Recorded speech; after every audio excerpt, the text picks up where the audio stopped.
हा पदार्थ बनवण्याची प्रत्येकाची वेगवेगळी पद्धत असली तरी प्रत्येकाला हा पदार्थ आवडतो।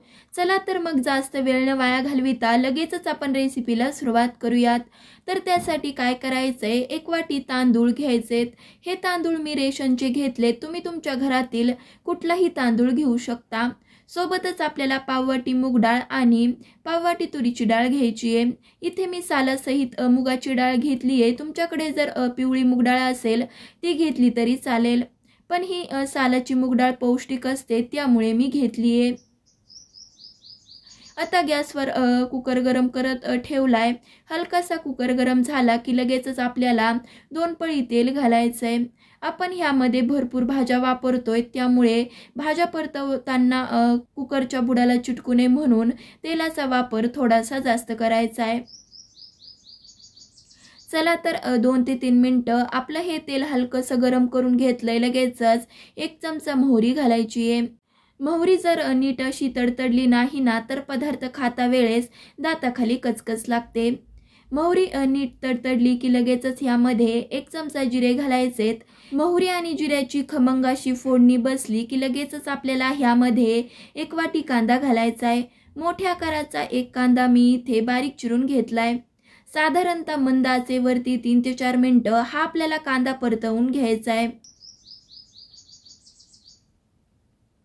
3 ते 4 मिनिटं कांदा चांगला असा परतवून घेतलाय। जास्तही रंग बदलू द्यायचा नाहीये कारण की बाकीचं साहित्य बरोबर सुद्धा परतल्या जाईल।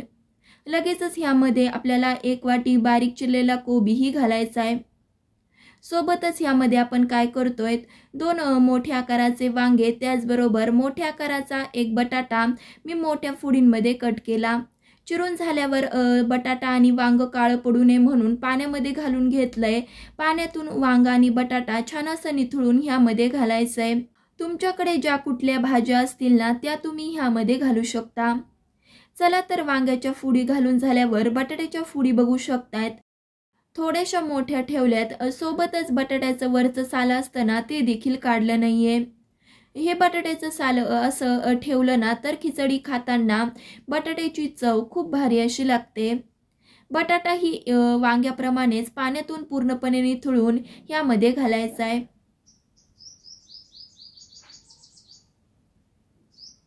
सोबतच यामध्ये आपण काय करतोय, मोठ्या आकाराची 1 शिमला मिरची अशा पद्धतीने कट केली आहे आणि ती सुद्धा घालायची आहे। सोबतच 2 हिरव्या मिरच्या मी बारीक कट केल्यात। आता आपण घातलेल्या सगळ्या भाज्या आहेत ना त्या साधारणतः 3 ते 4 मिनिटं परतवून घेतोय। चला तर 3 ते 4 मिनिटं चांगल्या अशा भाज्या परतवून मी इथे घेतल्यात।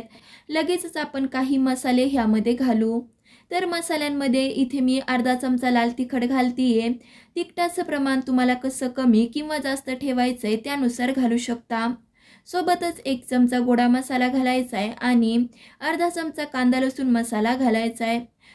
तुमच्या घरी जो कुठला मसाला असेल तो तुम्ही ह्यामध्ये घालू शकता।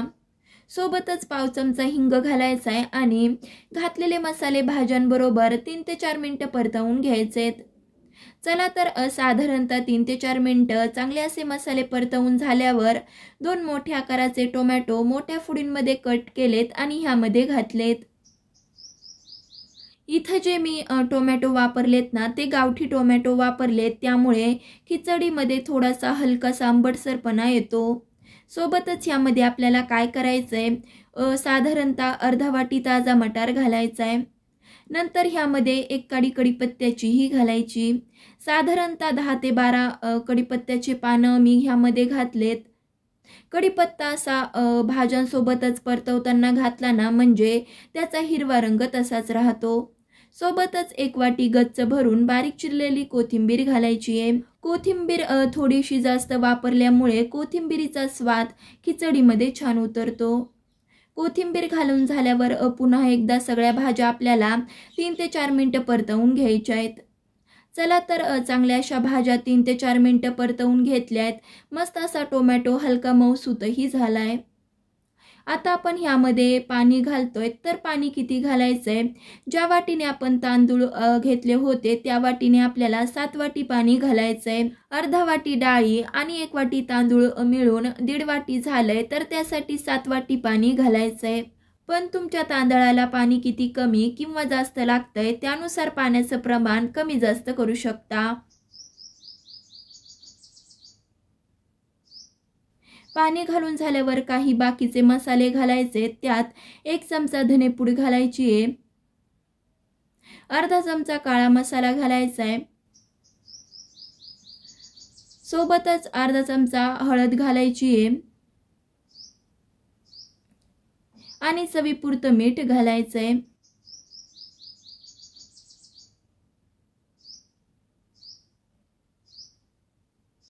आता पाण्याला उकळी येते तोपर्यंत एका भांड्यात घेतलेले तांदूळ काढायचेत, सोबतच घेतलेली मुगाची डाळ काढायची आहे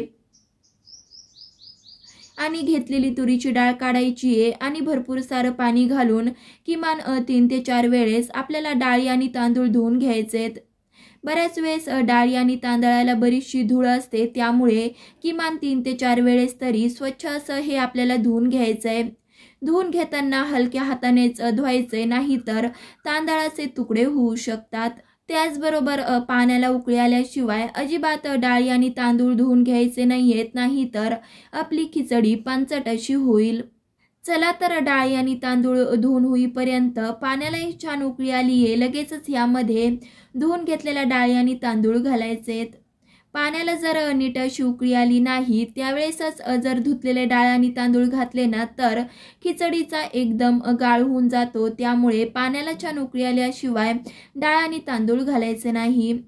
धुतलेले डाळ व तांदूळ सगळे घालून झाल्यावर एकदा तळापासून हलवून घ्यायचंय आणि फुलाचे वरती 2 ते 3 मिनिटं असंच शिजवून घेतल्यावर झाकण लावून कुकरच्या 3 ते 4 शिट्ट्या करायच्या आहेत. तुमच्या कुकरला किती शिट्ट्या लागतात त्यानुसार तुम्ही शिट्ट्या घेऊ शकता. मी इथे 3 ते 4 शिट्ट्या घेतेय.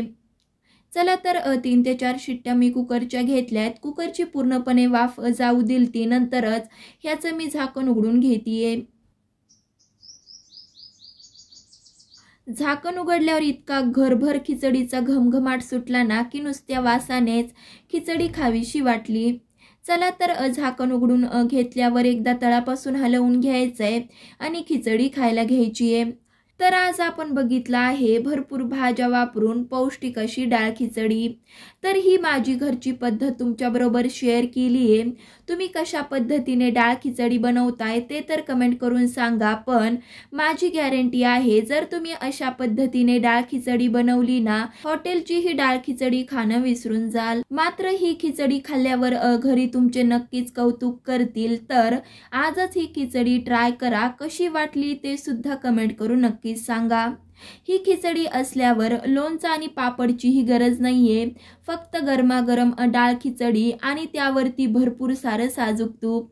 तर मग तुम्ही सुद्धा अशी पौष्टिक असणारी डाळ खिचडीचा आस्वाद घ्या. आणि अजूनही चॅनलला सबस्क्राईब केलं नसेल तर नक्की सबस्क्राईब करा.